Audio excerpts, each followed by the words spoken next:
Hello and welcome to another episode of Bluethentic, the Carlton vs St Kilda review. As you can see, Rocky and Robbie have decided not to show up tonight. So you're stuck with me, hands solo, Adam Papel here. All right, so it's happened again, hasn't it? Carlton versus St Kilda. Was always going to be a big clash with Tom De Koning and Jack Silvani playing their first game against Carlton on the weekend. And from a Carlton perspective, as per usual, it all looked pretty good up till half time. St Kilda not only had Jack and TDK playing for them, they also had Jack Carroll and Liam Stocker in their 23. The first quarter was pretty even between both teams. There was no real ascendancy. Lockie Cowan went to Nazai Wanganeen Malira. And the two ruckmen from both teams went up against each other, TDK and Marshall, against Liam Reedy, and back for his first game for a couple of weeks, Mark Pittonet. Second quarter was, as per usual again, well, it's usually the first or the second quarter. Carlton were very dominant. They piled on 5 goals, played good footy, owned the territory. They were well set up behind the play. I thought Newman, Haynes, Florence, Sard, Wiedering, Harry Dean were excellent, particularly in the first half. Were able to really possess the ball, find lots of uncontested marks, and work our way through up the ground and get some good looks inside 50. Brody Kemp was in good form, played on Jack Silvani. Harry Mackay up forward was pretty quiet, as was Mitch McGovern. Ben Ainsworth was busy again. I think he's had a really underrated year. But the first half looked pretty good. We're up by 12 points at half time. First 3 or 4 minutes of the third quarter, Carlton had the ascendancy, had a lot of the play, and were unable to convert on the scoreboard. Similar to what happened against Collingwood a couple of weeks ago when we lost by 5 points. Once St Kilda got their first goal of that third quarter, it happened again. Carlton went into preservation mode. The pressure was nowhere to be seen, and St Kilda ran riot. Nazai Wanganeen Malira went to town. De Koning went to town. Ryan Marshall went to town. And they got a lot of good looks, and they got some really easy goals. Liam Henry got 2 in a row with Harry Dean, who gave away that free kick. Not that I didn't like it. I actually didn't mind it from Harry Dean. He just, I'll tell you what, what is he, 18, 19? Geez, he shows a lot. But St Kilda piled on the goals, and basically 15 minutes into the third quarter, the game was over. The Carlton supporters knew it, and they started leaving. This is it's just frightening what's happening at Carlton at the moment. It's just unbelievable how it continues to happen week in and week out. I feel sorry for the team. I feel sorry for the supporters. I feel sorry for Voss. I feel sorry for the club. From my perspective, I certainly think it's not just a coaching thing, but I think that's a big reason why we're going through these phases. Some of the better players on the night, so Carlton went down by I think 39 to 40 points versus St Kilda, which was poor. 12 points up at half time, and you lose the game. Nick Newman had a heap of the ball, gave him 5 votes, playing off half back. Really set up to play well. He was a bit of a quarterback back there. He didn't man up at times as he was playing that last line on the fence. Kemp worked his butt off. Geez, he worked hard. Geez, if he had a kick straight, he would have kicked 6 or 7 goals potentially, Kemp. He needs to work on that because he's actually becoming a really dangerous, medium tall forward. He had the better of Jack Silvani. He had no answers for him. He's got a lot of tricks, Kemp. He can jump. He's quick on the lead. He's got flexibility. He's agile. He just needs to improve his set shot for goal kicking, and he'll be a very good forward for the Carlton Football Club. Ollie Florent continues his good form. 3 votes. Had over 30 possessions. Really good off half back. His kicking was relatively good for the night. You know, it's a cheap pickup for Carlton. So he's been a good in.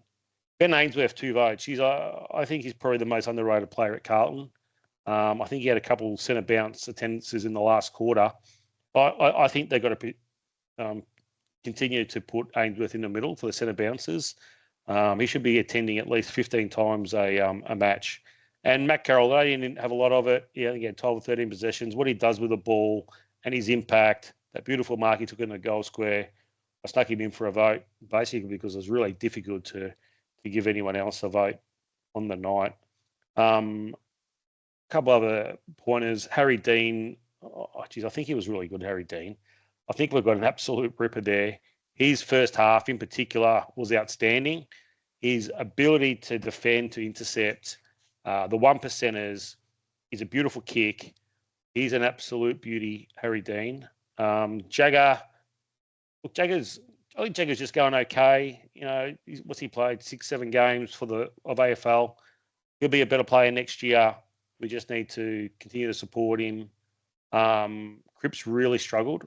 Like, I'm not sure if he's injured or what the situation is, but he really battled Patrick Cripps on Saturday night. He was trying to break tackles.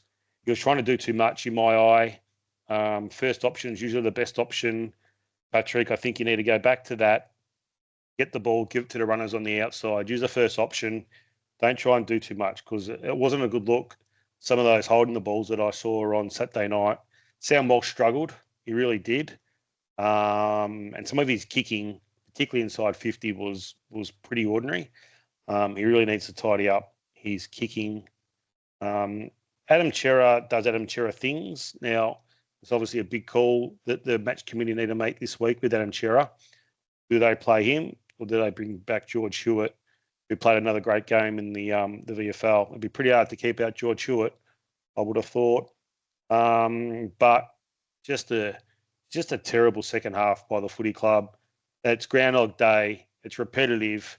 The supporters are sick of it. The club needs to do something about it. Now, whether Voss lasts to the bye in round 14, who knows? But I think one thing we all know is that Michael Voss will not be coaching Carlton in 2027. That's an absolute given. So really disappointing weekend again. From a VFL perspective, they had a good win against St Kilda, although it was quite similar in a way to the AFL. They got out to an early lead. St Kilda pegged them back, and then it was bit of a tight tussle for the rest of the game. The Blues got over the line in the end, which is a good performance, but they should be winning because they've got a pretty stacked VFL team. Cody Walker played his first game in the number 76 for Carlton in the VFL reserves. Started the first half mainly in the forward line, and then in the second half played a lot of midfield, 25 possessions, had a couple of shots for goal, all class, smooth mover. And you know what? He just uses the first option, keeps it simple, uses the first option. He's clean, he's polished, he's agile. He's an absolute beauty. He's Cody Walker. George Hewitt, again, played really well, racking up the possessions, getting amongst the goal kickers. I'd be stunned if he doesn't come back into the team this week. Jack Ison, again, continues to display outstanding traits to be an AFL footballer. Gee, he's got some swagger, Jack Ison. Love the way he goes about it. A beautiful left foot. He's an absolute ripper. Hopefully he gets a game in the AFL in the coming weeks. Wilson, again, dominated off half-back, over 30 possessions. Surely he can't be far away for a game again in the AFL. He's got speed. He's a good kick. That's something that I think the AFL team could do with. And the other guy that I want to just raise is in the VFL is Flynn Riley. He's been in the ruck in the last few weeks. And when he came back from Aberfeldy, where he played one game, we saw him last year. He's a big boy. You really need big boys and big ruckmen that can jump in the current landscape in the AFL. I just wonder whether he'll get a mid-season opportunity, hopefully with Carlton, and hopefully not from another team. But it's important that we do use a mid-season draft pick, particularly if we're going to have pick 3. There's a good opportunity to pick up a player in the mid-season draft. There's lots of good players, whether they've been playing under 18s or whether they're, in the state leagues around Australia. There's lots of good players. I think we have a real need for talls, whether it be a ruck, key defender, in particular, key forward would be magnificent, although they don't grow out of trees, particularly in the mid-season draft. So Brisbane Lions this week will be, on Friday night, prime time, Carlton versus Brisbane in Brisbane. It's not going to be fun. I'm not sure I'm going to watch it. I'll watch the KO Mini on Saturday morning. They're just going along beautifully, aren't they, Brisbane? Their forward line with Logan Morris, Charlie Cameron, Zach Bailey running through, their Cam Rayner. Lockie Neal's flying in the middle. Dane Zorko, Evergreen. They've got so many good players. Jasper Fletcher, Hugh McCluggage is flying. Harris Andrews down back. I just don't know how, Carlton's going to compete with them. It will be a real challenging game. Not too confident. Who the changes are is a good guess. Harry Dean, does he get up or not? Does he play? What do they do with Harry after his performance on the weekend? What do they do with Cripps? To me, I'd give Cripps a break. I'd bring Hewitt in, Cripps out, give him a break because he just looked absolutely cooked on Saturday night. I know you won't want to have a rest, but I'll be giving him a rest. Jack Ison. Can you bring Jack Ison in? What did Matty Cottrell really give us on the weekend? Would there be any difference between Cottrell or Ison? Does Frankie Carroll keep his spot? A lot of questions to be asked of the team this week and what the mix is. Liam Reedy, thought he struggled a lot on the weekend. He really didn't have any influence.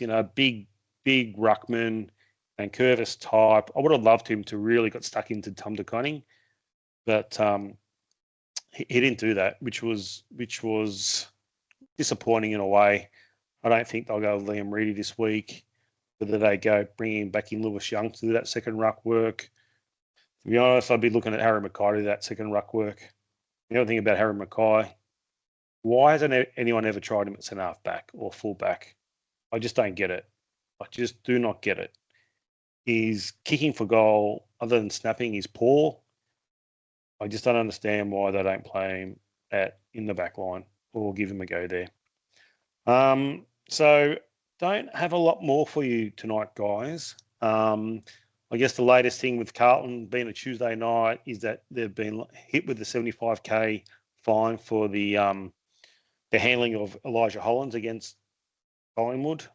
The AFL has basically come out and said that they should have taken him off the ground, knowing the state that he was in, and fair call. I think Carlton's going to donate that $75,000 to a mental health charity, which is, I guess, the positive out of all this is the awareness around mental health and the processes that the AFL can put in place in the future. Look, good luck to the Blues on Friday night. I'm not sure when their next win comes. Not sure when Michael Voss unfortunately leaves the club. Everyone kept saying it's probably bye weekend or just before. What Graham Wright has up his sleeve, I guess nobody really knows. Short video, sometimes short and sharp are the best. Go Blues. We'll see you next time with Adam Papple, Rocky, and Robbie Green.